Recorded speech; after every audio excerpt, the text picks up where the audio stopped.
Assalamu alaikum. Hello everyone. In this video, we learn the powerful duas of the Ramadan for mercy, forgiveness, and protection from the hellfire.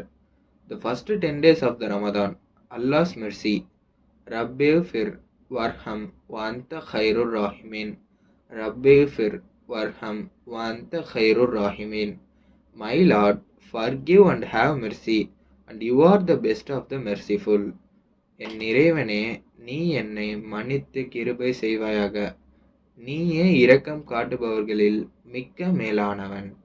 May Allah shower His mercy upon us all in these blessed days. The second 10 days of Ramadan, Allah's forgiveness. Astaghfirullah Rabbi min kulli zambin wa atubu ilayhi. Astaghfirullah Rabbi min kulli zambin wa atubu ilayhi.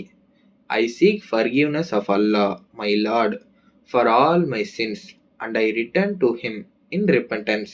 என் இறைவனாகிய அல்லாஹுவிடம் எல்லா பாவங்களுக்கும் மன்னிப்பு கேட்டு நான் அவன் பக்கம் திரும்புகிறேன். This istighfar is a powerful repentance dua. May Allah forgive all our sins and accept our tawbah. The last 10 days of Ramadan. Seeking refuge in Allah from the hellfire. Allahumma innaka afuun tuhibbul afwa fa'fu anni. Allahumma innaka afuun tuhibbul afwa fa'fu anni. O Allah, you are the most forgiving and you love forgiveness, so forgive me. இறைவா, நீ மன்னிப்பவன், மன்னிப்பதை விரும்புகிறாய்.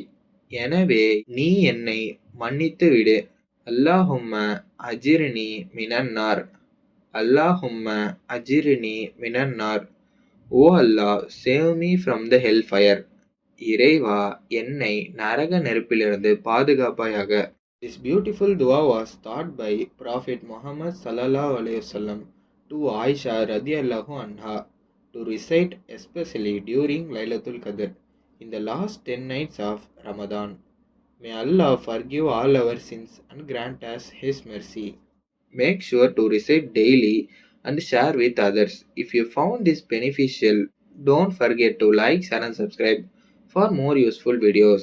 Hit the bell icon so you never miss any videos. Thank you. Shukran.